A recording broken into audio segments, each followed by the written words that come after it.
For those of you that this is the first time that you have viewed a channel where you are exposed to the fact of the matter that the so-called blacks are the biblical Israelites, I apologize to you if you've come in contact with the wrong group that have misrepresented the covenant of Abraham, which was passed down to the nation of Israel. The salvation is for all. The Most High made it salvation for not just for Israel, but for the stranger, according to Isaiah 56, right? The Most High said that his house shall be called a house of prayer for all people. That don't exclude nobody, right? If you embrace the covenant, as it says in the same chapter, he that take a hold of the covenant and love the name of Yah and keep his feet from polluting the Shabbat. He said he would give you a name greater than sons and daughters, right? So salvation is for all that embrace the covenant of the Most High. Now, Revelation chapter 7 also talks about the 144,000 of the 12 tribes of Israel. And then after the 12 tribes, he talks about, I saw the number that no man can number, of every nation and tongue, right? So salvation is not just for one specific group, the Israelite, but it's for all of humanity. But the Most High has a chain of command. And what's that chain of command?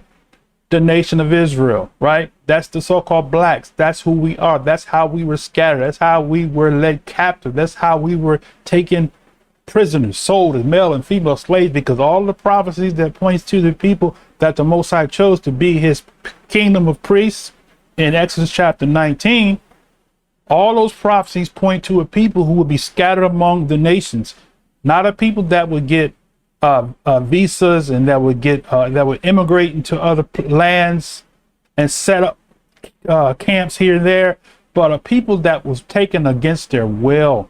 They were prisoners of war, led captive. A captive is a person who's a prisoner of war. That's what happened to the so-called black man. That's fulfillment of the prophecies all through the scriptures, not just Deuteronomy 28, but all the prophets talk about Israel going into captivity. You go back to one of the first books, the book of Judges. Every time the nation of Israel sinned against the Most High, he sent oppressors and took them into captivity, right?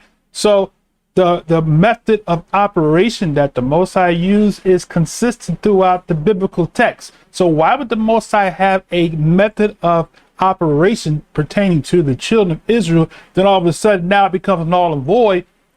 Is it quite a comparison of Deuteronomy 28, which was actually fulfilled more than one time? But it is also a parallel that we went into captivity into the four corners of the earth, called the transatlantic slave trade, right? So they all connect. Deuteronomy 28 is not a one-time prophecy. It is a repetitive prophecy. So as many times as Israel breaks the covenant, as many times as the captivity extends. Now, for your comfort, this is the last captivity, because the Most High talked about in the prophecies according to Daniel chapter 9, which connects to Ezekiel, which connects to Jeremiah, which connects to Isaiah, and connects to Zechariah. All the prophets say the same thing, talks about what? At the end, the last day, Joel talks about it. The Most High is going to gather his people. He didn't say that they will go back to the land and reestablish their own government. No, or be given a green light from another people to start a government. No, he said that he would gather. So all through the biblical text, the Most High is saying that he will gather Israel, not that Israel would be what? Just go back on their own. So, and that comes through all of even the Messiah said it in Matthew 24, that immediately after the tribulation that he would send the angels to gather his elect from the four corners, right? So all the prophecies connect, right? The Most High said in Deuteronomy chapter 30 that he said that we would return back to the covenant, and that he would return and gather us from the places where we were scattered and bring us back to the land of our forefathers. That's prophecy. Nowhere in the prophecy does the Most High say anything about people going back on their own will to reestablishing their own state and government. Isaiah says it like this. Isaiah chapter 9, he says, unto us a child is given, a son is born, a child is given, and the government shall be upon his shoulder, right? So the government is going to be upon his shoulder. And where's the government going to be? According to Isaiah chapter 2, the government is going to be on the earth from Jerusalem, from Mount Zion, right?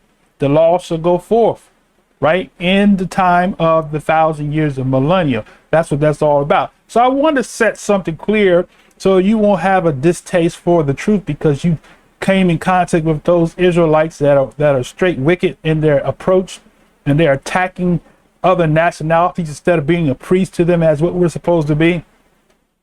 Other nations of the world look to us and they pattern after us, even when it comes to things like sports and music, right? We set the tone. So we're the priests in the world when it comes to music and sports. So we are to be the priests to the nations when it comes to spiritual things, and it comes to the covenant of Abraham, which is the true covenant, right? That was passed down through his sons who formulated the nation of Israel.